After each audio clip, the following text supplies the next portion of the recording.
Taruh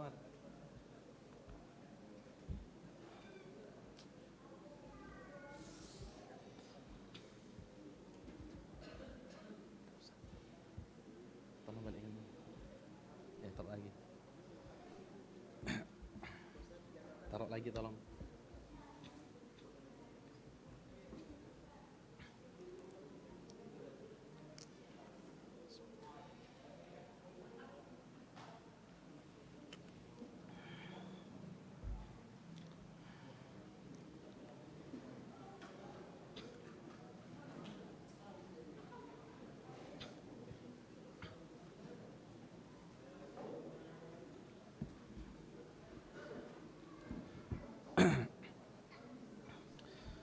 Bismillahirrahmanirrahim.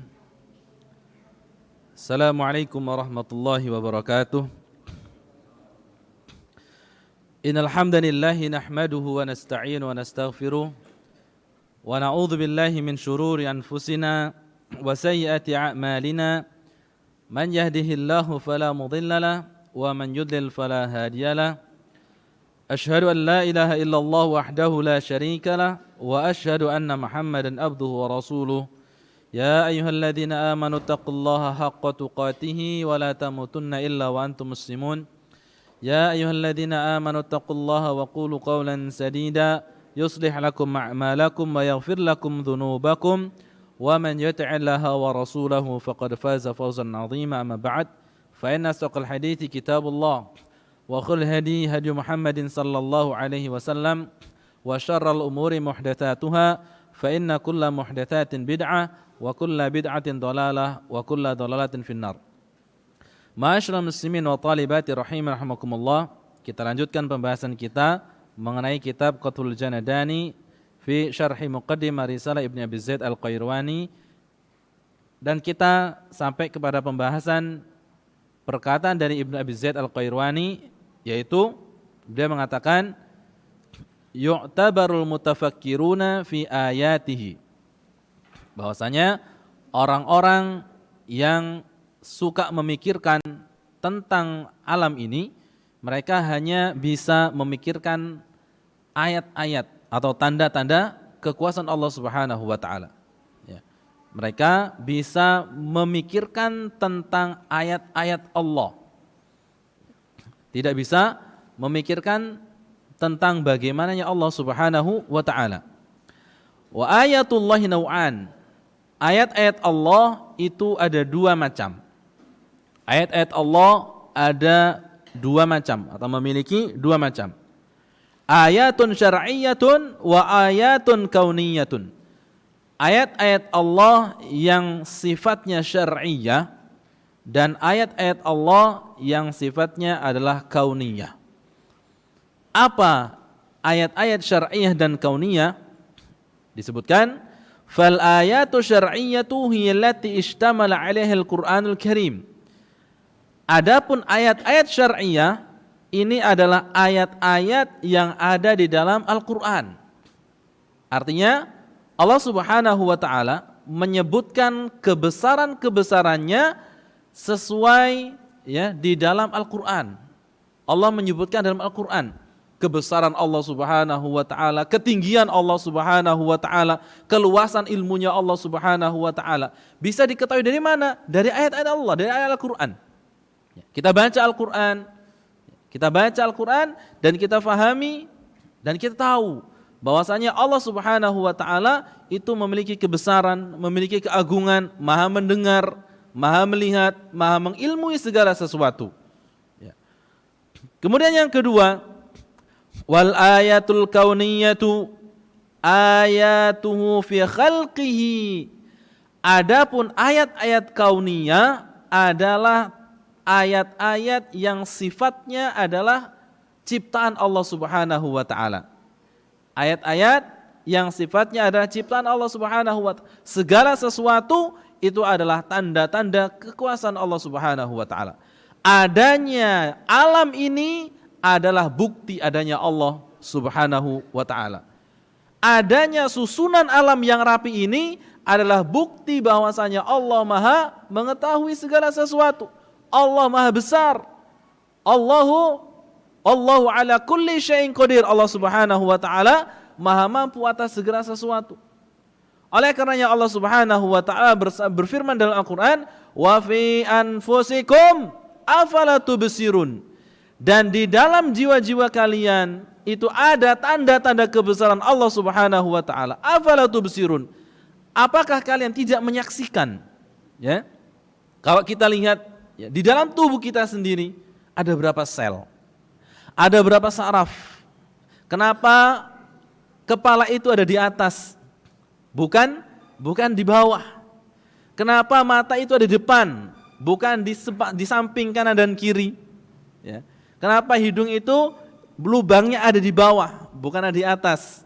Ya. Kalau di atas repot juga Pak, kalau hujan ya bisa buat bikin kopi nanti. Ya. Ini semuanya adalah bentuk tanda kebesaran Allah Subhanahu wa taala. Ya. Alam yang besar ini menunjukkan bahwasanya adanya Sang Khalik yang menciptakan alam ini. Siapa? Dialah Allah Subhanahu wa taala. Wa fi kulli syai'in lahu ayatun tadullu ala annahu wahidu. Sebagaimana seorang syair mengatakan, segala sesuatu itu menunjukkan bahwasanya wa fi kulli syai'in lahu ayatun. Segala sesuatu itu merupakan memiliki atau sebagai hasil daripada tanda-tanda kebesaran Allah Subhanahu wa taala yang menunjukkan bahwasanya Dia adalah Allah yang Maha Esa. Ya. Allah Maha Esa yang menciptakan segala sesuatu itu esa sendiri. Ya, tidak butuh teman, tidak butuh pembantu dan lain sebagainya. Semua yang diciptakan oleh Allah Subhanahu wa taala dengan kemampuan Allah Subhanahu wa taala. Ya. Kalau seandainya yang menciptakan alam ini ada dua Tuhan, maka tidak akan mampu serapi ini. Ya. Oleh karenanya yang menunjukkan bahwasanya alam ini rapi berarti menunjukkan adanya satu yang menciptakan alam jagat raya ini. Ya. Ini yang disebut dengan ayat kauniyah. Sebagaimana Allah Subhanahu wa taala berfirman dalam Al-Qur'an, "Walaqad yassarnal Qur'ana lidzikri fahal mim muddakir." Ya.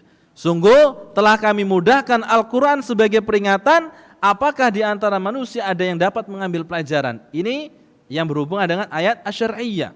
Ya. Al-Qur'an dipermudah.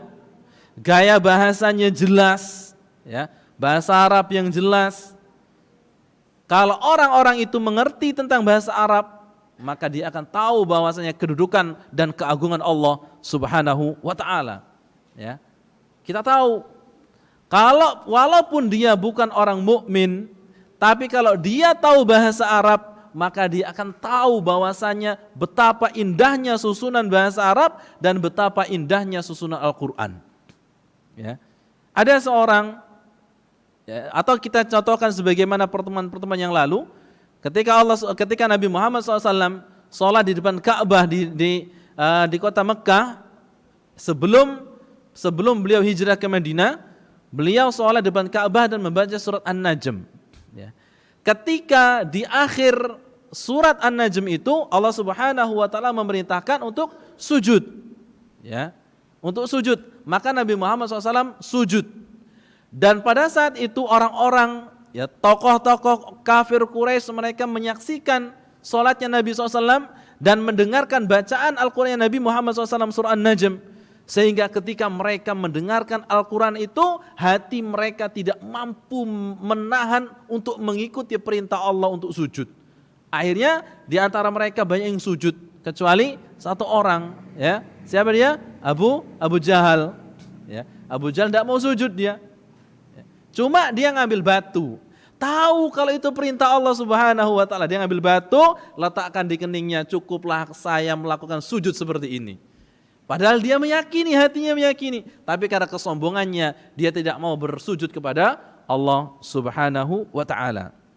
Kemudian juga Allah Subhanahu wa taala berfirman, "Afala yatadabbarunal Qur'ana am 'ala qulubin aqfaluha?" Tidakkah mereka menghayati Al-Qur'an atau di dalam hati mereka sudah terkunci? Ataukah hati-hati mereka sudah terkunci?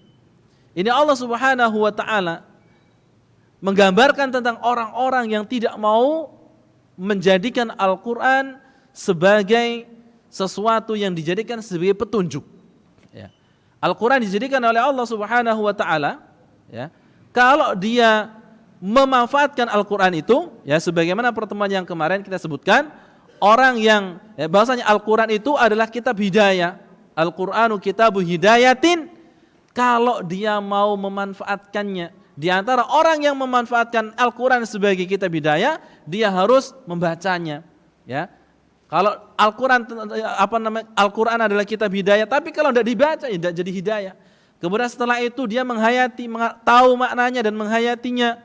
Dan yang ketiga adalah mengamalkannya, ya.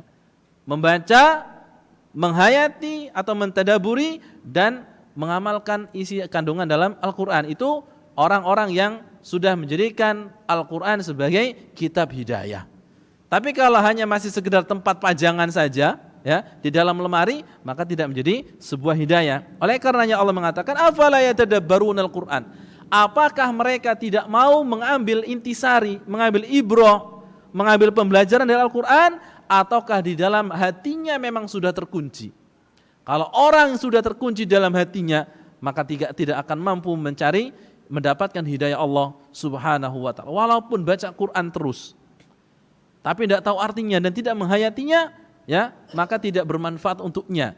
Walaupun ya manfaatnya ada, hanya sekedar membacanya saja. Tapi kalau beda dengan orang yang mengetahui maknanya, ya. Kalau mengetahui maknanya dia resapi, ya, dia tadabburi, akhirnya dapat diamalkan dalam kehidupannya. Wa qauluhu ta'ala, dan Allah Subhanahu wa taala berfirman, kitabun anzalnahu ilaika mubarakun liyadabbaru ayatihi wa liyatadzakkara ulul albab. Kitab Al-Quran yang telah kami turunkan yang berisi dengan keberkahan-keberkahan, liyadabbaru, agar diambil pelajaran, agar dijadikan sebagai sesuatu untuk dihayati, ayati ayat-ayatnya, waliyatadzakkara ulul albab, dan untuk dijadikan sebagai peringatan bagi orang-orang yang punya hati yang bersih, yang punya akal yang sehat. Kalau orang yang punya akal yang sehat, maka dia jadikan Al-Quran sebagai panutannya, sebagai petunjuknya, ya, bukan hanya sekedar rutinitas bacaan. Karena banyak juga orang yang menghafal Al-Quran, tapi dia perbuatannya justru bertentangan dengan perintah dalam Al-Quran. Ini berarti orang-orang yang tidak bisa menjadikan Al-Quran sebagai kitab hidayah.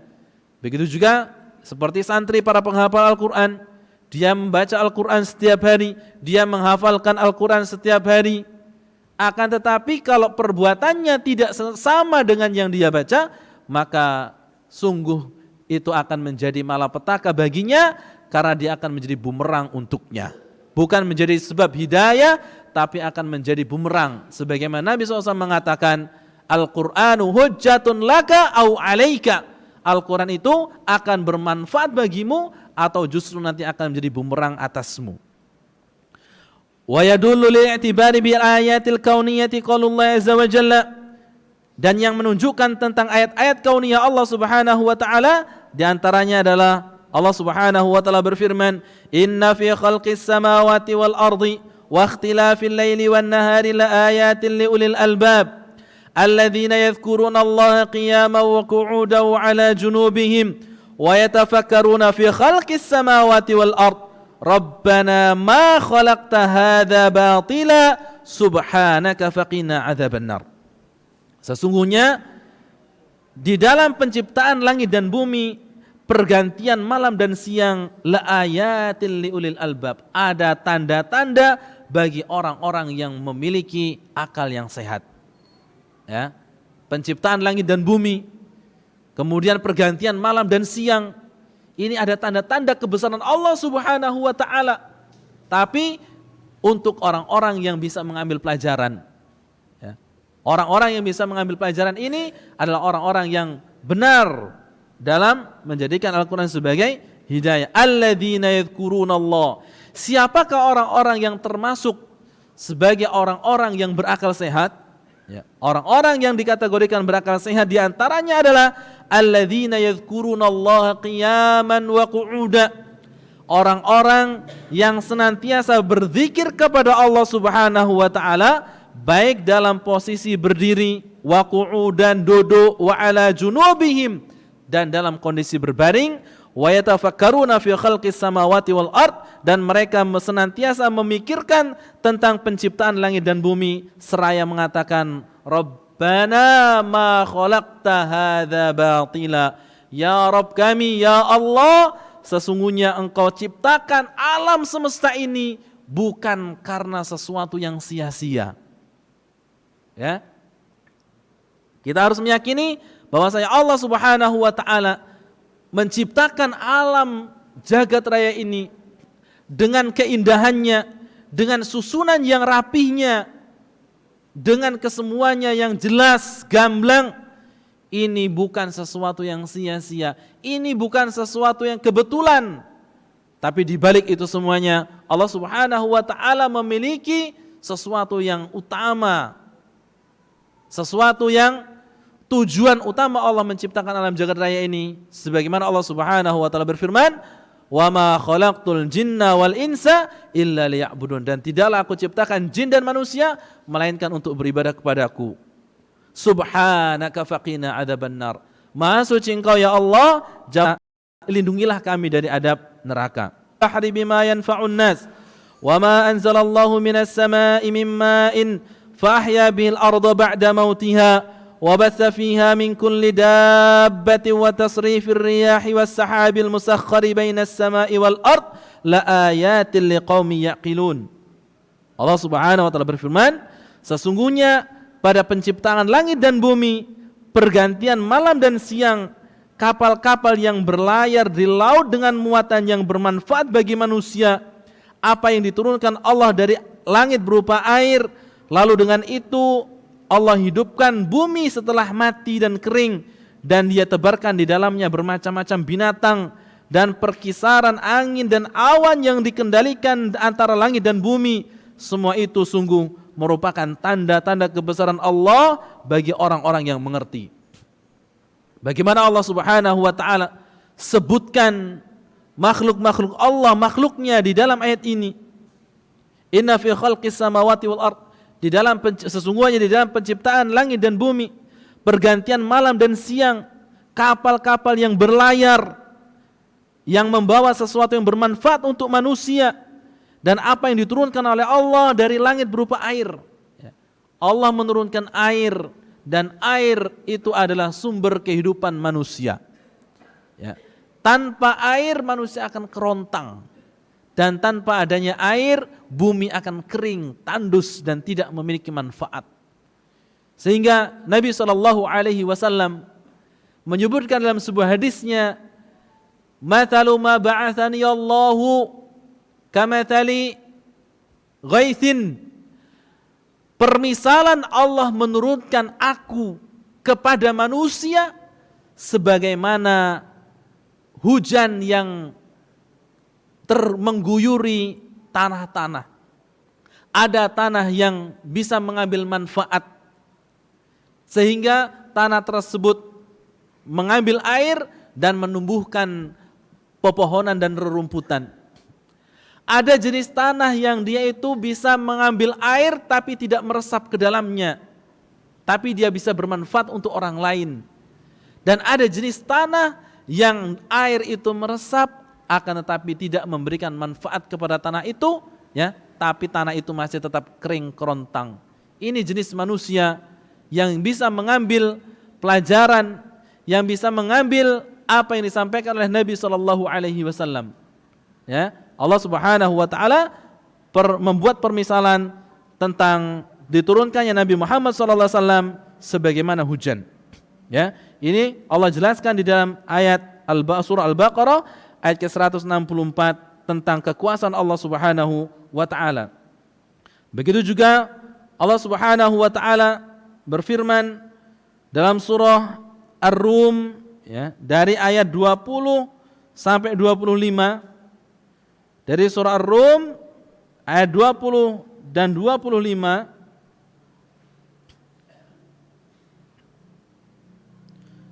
Allah Subhanahu wa taala berfirman, "Wa min ayatihi an khalaqakum min turabin, thumma idza antum basyarun tantashirun." Dan di antara tanda-tanda kekuasaan Allah Subhanahu wa taala, Allah ciptakan kalian dari tanah.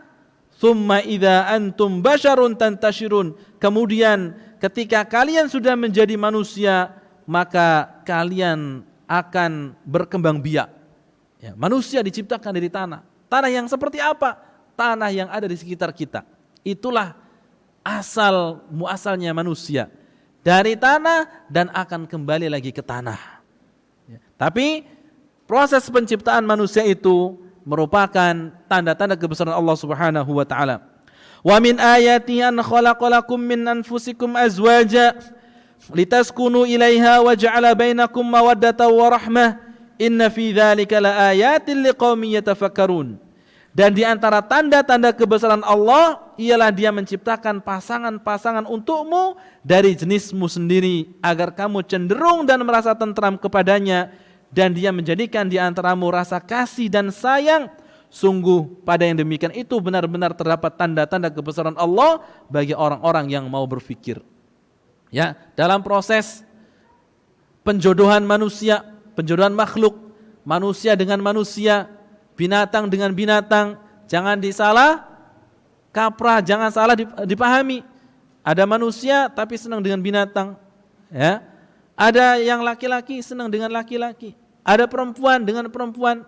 Ini di luar dari kodrat sebagai makhluk, ya. Tapi sungguh Allah Subhanahu wa taala luar biasa menciptakan manusia, ya, dan dipasang-pasangkan antara laki-laki dan wanita, ya. Tinggal bagaimana caranya dia mencari pasangannya tersebut. Ada yang dengan susah mendapatkannya, ada dengan kemudahan. Semuanya tergantung dengan usaha masing-masing, ya. Usaha dan amal masing-masing. Allah Subhanahu wa taala mengatakan at-thayyibatu lit-thayyibin wat-thayyibuna lit-thayyibat. Orang-orang baik akan dikumpulkan dengan orang-orang baik, dan orang-orang yang buruk akan dikumpulkan dengan orang yang buruk. Kemudian ayat selanjutnya, wa min ayati khalqus samawati wal ardi wa ikhtilafu alsinatikum wa alwanikum inna fi dzalika laayatin lil alimin. Dan di antara tanda-tanda kebesaran Allah ialah penciptaan langit dan bumi dan perbedaan bahasa dan warna kulitmu. Sungguh pada yang demikian itu terdapat tanda-tanda bagi orang yang mengetahui. Diciptakan oleh Allah Subhanahu wa taala, ya, manusia walaupun sama-sama manusianya tapi warnanya berbeda. Ada yang kuning langsat, ada yang kuning sepet, ada yang coklat tua, ada yang hitam, ya. Ini tanda-tanda kebesaran Allah Subhanahu wa taala. Ada yang bagus, ada yang kurang bagus, ada yang biasa-biasa saja. Dan semuanya itu diciptakan oleh Allah Subhanahu wa taala dengan hikmah.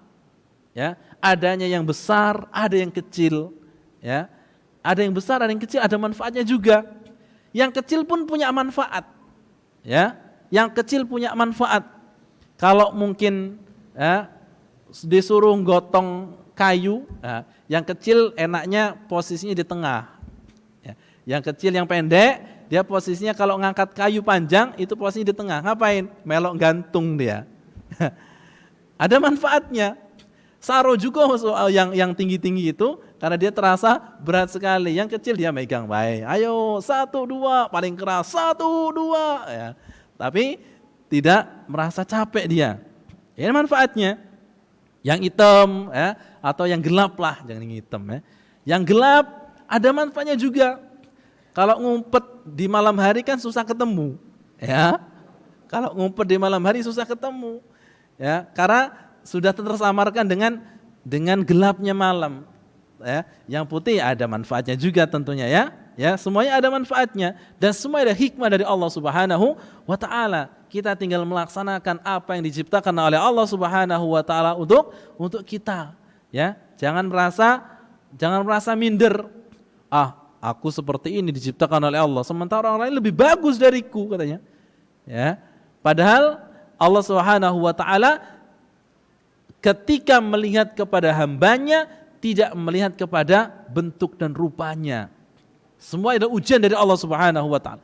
Yang ganteng ya ujian, yang cantik ya ujian. Ya. Apakah dia dengan kegantengannya, dengan ketampanannya, dengan kecantikannya itu bisa menjadikan dia lebih bertakwa kepada Allah, lebih menjaga diri, atau lirik sana, lirik sini, ya, mencari mangsa. Nah, ini tidak benar. Dan juga yang biasa-biasa saja, maka dia bertakwa kepada Allah Subhanahu wa taala. Nabi SAW bersabda, "Innallaha la yanzuru ila suwarikum wa ajsamikum, walakin yanzuru ila qulubikum wa amalikum."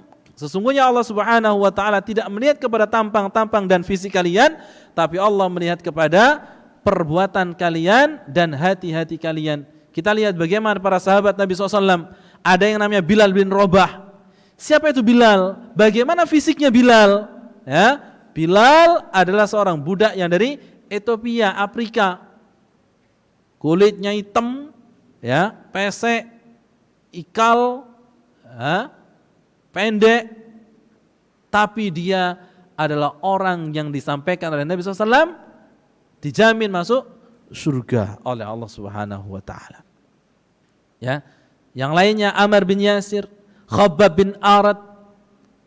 Ini adalah orang-orang yang secara fisik mereka tidak beruntung sebagaimana yang lainnya. Akan tapi mereka adalah orang-orang yang telah disampaikan oleh Nabi SAW, ya, mereka sudah masuk dalam surga walaupun dia masih berjalan-jalan di atas bumi. Mudah-mudahan Allah Subhanahu wa taala mudahkan kita untuk masuk ke dalam surganya. Kemudian selanjutnya Allah Subhanahu wa taala berfirman, "Wa min ayatihi manamukum bil-laili wan-nahari wabtigha'ukum min fadli, inna fi dzalika laayatil liqaumin yasma'un."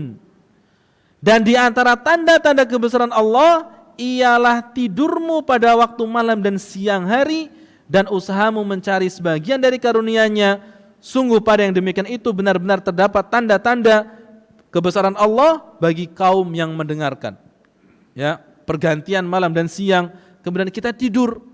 Kita tidur itu merupakan tanda-tanda kebesaran Allah Subhanahu wa taala. Bagaimana kita bisa tidur dengan nyaman, ya? Orang bisa tidur itu adalah rizki dari Allah Subhanahu wa taala. Ya, rizki dari Allah Subhanahu wa taala. Coba kalau ada orang yang tidak bisa tidur seminggu bela ada salah melamo, ya. Akhirnya masuk ke rumah sakit. Ya, ditanya sama dokter, "Kamu ngapain masuk rumah sakit sini?" "Perasaan biasa baik, jalannya masih kuat." "Iya dokter, aku tidak bisa tidur." "Ngapo?" "Ya, seminggu aku tidak bisa tidur." "Ngapo?" "Mikirin utang banyak nian." Ya, ini salah kamu sendiri. Ya. Kemudian ini merupakan rizki dari Allah Subhanahu wa taala. Karena rizki Allah itu bukan hanya yang sifatnya material. Rizki Allah bukan hanya yang bersifat material. Ya. Yang sifatnya non material pun itu adalah rizki dari Allah Subhanahu wa taala. Kesehatan adalah rizki dari Allah Subhanahu wa taala. Kita mampu beribadah kepada Allah ada rizki dari Allah Subhanahu wa taala. Kita mampu membaca Al-Quran adalah rizki dari Allah Subhanahu wa ta'ala. Berapa banyak orang yang waktu luang tapi mereka tidak mampu membaca Al-Quran. Kesehatan rizki dari Allah Subhanahu wa ta'ala. Makan dengan nyaman adalah rizki dari Allah Subhanahu wa ta'ala. Ya. Makanya kalau orang mengatakan rizki itu hanya sekedar uang, itu salah kaprah. Ya. Rizki Allah Subhanahu wa ta'ala sangat luas. Dan rizki yang paling utama adalah dijadikannya kita seorang muslim dan dikenalkan dengan sunnah Nabi SAW. Berapa banyak orang yang mengaku muslim tapi tidak sholat. Berapa banyak orang yang mengaku muslim tapi enggan ke masjid. Ya, ke masjidnya setahun 2 kali. Sholat Idul Fitri dan Idul Adha. Ya, justru malahan ada yang sholatnya sekali seumur hidup. Ya, sholatnya sekali seumur hidup. Kapan? Disolati, ya, disolati ya, bukan sholat tapi disolati, ya. Seumur hidupnya tidak sholat, di akhir kehidupannya disolati, ya sudah selesai berarti dia. Ya, bagaimana ketika seorang tidur, ya, ketika tidur tidak merasakan, tahu-tahu bangun dan badannya seger, Ini merupakan rezeki dari Allah Subhanahu wa taala dan ini merupakan tanda-tanda kebesaran Allah Subhanahu wa taala. Kemudian selanjutnya Allah Subhanahu wa taala berfirman, "Wa min ayatihi yurikumul barqa khaufan wa tama'a wa yunazzilu minas samaa'i ma'an fayuhyi bihil arda ba'da mautiha inna fi dzalika laayatin liqaumin yaqilun." Dan di antara tanda-tanda kebesaran Allah Subhanahu wa taala adalah Dia memperlihatkan kilat kepada kamu untuk menimbulkan rasa takut dan harapan. Dan Dia menurunkan hujan dari langit, lalu dengan air itu dihidupkan bumi setelah mati. Sungguh pada demikian itu terdapat tanda-tanda kebesaran Allah bagi orang-orang yang mengerti. Ya, Allah Subhanahu wa taala ciptakan kilat. Ya. Apa manfaatnya? Disebutkan oleh para ulama di antara manfaat kilat adalah menyambar setan dan juga untuk menjadi menakut-nakuti manusia dari azab Allah Subhanahu wa taala.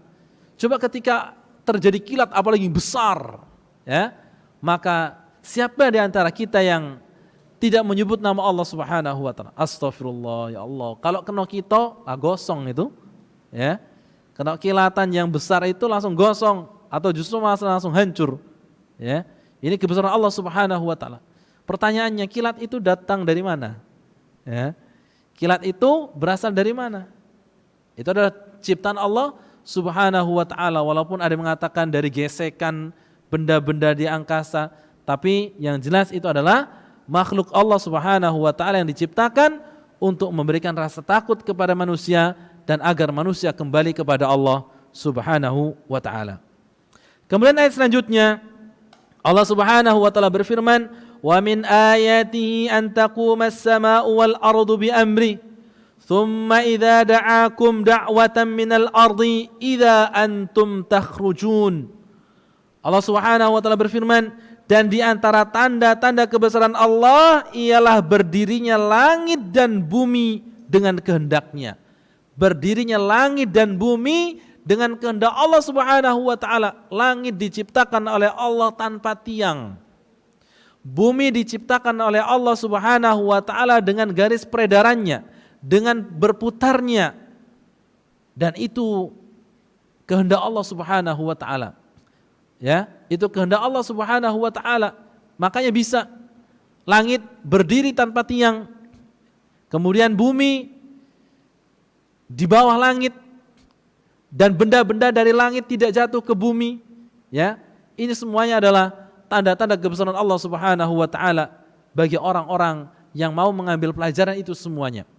Adapun orang-orang yang tidak bisa mengambil pelajaran itu semuanya, maka mereka masih tetap ingkar kepada Allah sehingga mereka akan dicampakkan oleh Allah Subhanahu wa taala ke dalam neraka, di dalam neraka. Tsumma idza da'akum da'watan minal ardi idza antum takhrujun. Kemudian apabila Allah Subhanahu wa taala mengambil kamu sekali panggilan dari bumi, seketika itu kamu keluar dari kubur. Ketika di hari kiamat manusia dihancurkan oleh Allah Subhanahu wa taala, alam semesta ini dihancurkan oleh Allah Subhanahu wa taala. Kemudian Allah Subhanahu wa taala memerintahkan kepada malaikat untuk memanggil, untuk menghadirkan manusia semuanya ke padang mahsyar, satu kali panggilan yang semua makhluk akan menghadap Allah Subhanahu wa taala. Ya, satu kali panggilan dan semua makhluk datang kepada Allah Subhanahu wa taala dalam kondisi hina dina, tidak punya daya dan kemampuan melainkan yang diizinkan oleh Allah Subhanahu wa taala. Ketika hidup di dunia, mungkin ada manusia yang merasa sombong kepada Allah Subhanahu wa taala sehingga dia mengkhianati perintah Allah Subhanahu wa taala. Ketika hidup di dunia, mungkin ada di antara manusia yang merasa dirinya mampu tanpa membutuhkan Allah Subhanahu wa taala. Tapi ketika sudah diberdirikan oleh Allah Subhanahu wa taala di padang mahsyar, maka tidak ada seorang pun yang mampu menentang perintah Allah Subhanahu wa taala. Tidak ada seorang pun, tidak ada satu makhluk pun yang mampu menolak perintah Allah Subhanahu wa taala. Ketika semua dipanggil oleh Allah, tidak ada kata lagi OTW ya Allah. Tidak ada lagi on the way. Ya, OTW dulu ya Allah, aku masih di sini. Tidak, langsung semuanya sigap dengan perintah Allah Subhanahu wa taala. Ya. Kalau artinya OTW itu kan masih di rumah, ya. Akhi lagi di mana? Oh, OTW akhi. Ya. Ternyata OTW-nya itu masih di rumah. Belum di jalan. Ya, kalau biasanya arti yang sebenarnya kan kalau OTW kan on the way ya, sudah di jalan. Tapi karena malu mau ngomong saya masih di rumah, akhirnya menggunakan bahasa basi OTW, padahal OTW masih di rumah. Ya. Dan Allah Subhanahu wa taala ketika manggil, maka tidak ada kata lagi OTW.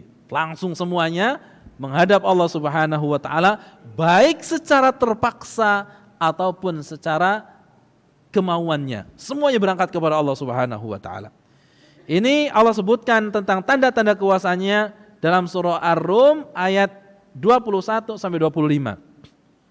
Kemudian juga Allah Subhanahu wa taala berfirman dalam surah Fussilat ayat 37 dan 39. Surah Fussilat ayat 37 dan 39 Allah berfirman, "Wa min ayatihi al-lailu wan-naharu wasyamsu wal-qamar, la tasjudu lisyamsi wala lil-qamari wasjudu lillahi alladzi khalaqahunna in kuntum iyyahu ta'budun." Dan di antara tanda-tanda kebesaran Allah adalah malam, siang, matahari dan bulan. Oleh karenanya, janganlah kalian menyembah kepada matahari dan bulan, tapi sembahlah kepada Allah Subhanahu wa taala yang menciptakan mereka semuanya, in kuntum iyyahu ta'budun. Kalau kalian benar-benar beribadah kepada Allah Subhanahu wa taala, ya. Selain Allah adalah makhluk, dan selain Allah itu semuanya butuh kepada Allah Subhanahu wa taala. Kalau makhluk itu butuh kepada Allah, lah kok disembah? Lah kok diminta pertolongan? Ya, padahal ada zat yang menciptakan makhluk-makhluk itu semuanya. Kemudian Allah Subhanahu wa taala berfirman dalam ayat yang ke-39, "Wa min ayatihi annaka taral arda khashi'atan فَإِذَا أَنْزَلْنَا عَلَيْهِ الْمَاءَ اهْتَزَّتْ وَرَبَتْ إِنَّ الَّذِي أَحْيَاهَا لَمُحْيِي الْمَوْتَى إِنَّهُ عَلَى كُلِّ شَيْءٍ قَدِيرٌ. Dan di antara tanda-tanda kebesaran Allah, kalian lihat bumi tandus kering. Kemudian kami turunkan air di atas tanah tersebut. Akhirnya tanah tersebut subur dan mengeluarkan tumbuh-tumbuhan. Innalladzi ahyaha lamuhyil mauta, sesungguhnya yang menghidupkan setelah keringnya tanah tersebut maha mampu untuk menghidupkan kematian-kematian.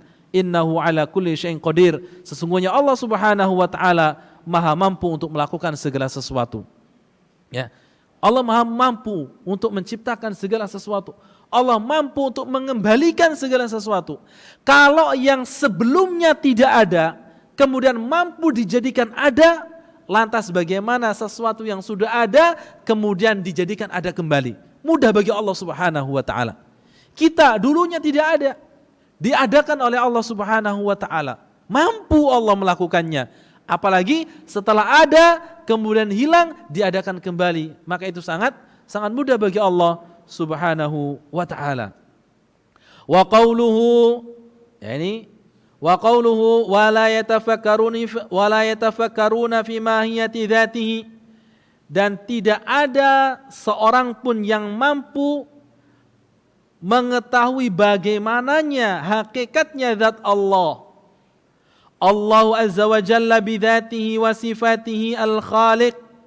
Allah Subhanahu wa taala dengan zat dan sifatnya adalah pencipta. Wa ma siwahu makhluqun, dan selain Allah Subhanahu wa taala adalah makhluk. Wa qad marra fi kalami Abi Zaid Al-Qayrawani fi tafwid li kafiyati sifat. Ya, penjelasan ini telah dibahas oleh Syekh dalam penjelasan tentang menyerahkan bagaimana sifat Allah Subhanahu wa taala. Wa annahu la yablughu kunha sifatihil wasifun. Sesungguhnya tidak ada seorang pun yang mampu mengetahui bagaimananya sifat Allah Subhanahu wa taala. Wa kama annahu la yajuzul bahtsu fi kafiyati sifat, sebagaimananya kita tidak boleh mempertanyakan bagaimana sifat Allah Subhanahu wa taala, fakadzalika la yajuzul bahsu fi kaifiyati dzat, maka kita pula pun tidak boleh menanyakan bagaimana tentang zatnya Allah Subhanahu wa taala. Walihada qala huna, oleh karenanya Ibnu Abi Zaid mengatakan wala yatafakkaruna fi mahiyati dzatihi, tidak ada seorang pun yang mampu mengetahui tentang bagaimana sifat Allah Subhanahu wa taala, ai haqiqatinya, tentang hakikat aslinya. Ya. Allah Subhanahu wa taala bagaimana sifat aslinya? Dari atas ke bawahnya bagaimana? Tidak ada yang tahu. Ya. Tidak ada yang tahu Allah itu seperti apa. Allah itu apakah seperti manusia atau seperti makhluk yang lainnya? Tidak ada yang tahu. Allah mengatakan dalam Al-Qur'an, Allah punya tangan, Allah punya wajah, Allah punya kaki. Kita yakini. Tapi bagaimananya sifat-sifat tersebut? Maka kita tidak boleh menanyakannya, ya. Karena tidak ada satupun dalil yang menerangkan demikian, ya. Sehingga ada sebuah kaidah yang mengatakan al-kalamu fis sifati far'un an kalami fil dzat. Berbicara tentang sifat Allah adalah bagian daripada berbicara tentang zatnya Allah Subhanahu wa taala. Oleh karenanya ketika kita mau menanyakan tentang sifat Allah bagaimananya, maka tidak perlu untuk diperlanjut, ya, tidak perlu dilanjutkan, karena membicarakan tentang sifat Allah sama dengan membicarakan tentang zatnya Allah Subhanahu wa taala. Ahlussunnah wal Jamaah sepakat ketika membicarakan tentang sifat dan zat Allah itu berkata sebagaimana yang disebutkan dalam Al-Quran dan Sunnah, dan tidak mengatakan sesuatu apabila tidak ada dalilnya baik dari Al-Quran ataupun Sunnah Nabi Sallallahu Alaihi Wasallam. Ya, berbeda dengan orang-orang yang ahli takwil. Ya, mereka suka mentakwilkan, ya, tentang bagaimana sifat Allah Subhanahu Wa Taala, bagaimana zatnya Allah Subhanahu Wa Taala, atau orang yang tidak mau mengartikan, ya, orang-orang yang disebut dengan al-mufawwidhah. Mufawwidhah adalah orang-orang yang tidak mau mengetahui sama sekali, artinya saja mereka tidak mau mengartikan. Ketika Allah Subhanahu wa taala menyebutkan Allah punya tangan, dia mengatakan saya tidak tahu apa arti dari al-yad ini. Ya, apa arti yad ini? Apakah tangan atau yang lain? Saya tidak tahu. Ya, karena berhubungan dengan sifat Allah Subhanahu wa taala. Akan tapi Ahlussunnah wal Jamaah, selagi itu ada dalilnya dalam Al-Quran ataupun Sunnah Nabi SAW, maka kita meyakini. Adapun tentang bagaimananya, kita serahkan kepada Allah Subhanahu Wa Taala tanpa memperdalam tentang pembicaraan yang berhubungan dengan sifat dan zat Allah Subhanahu Wa Taala. Mungkin ini yang bisa kami sampaikan, kurang lebihnya mohon maaf. Aqulu qouli hadza, subhanakallahumma bihamdika, asyhadu an la ilaha illa anta, astaghfiruka wa atubu ilaik. Assalamualaikum warahmatullahi wabarakatuh.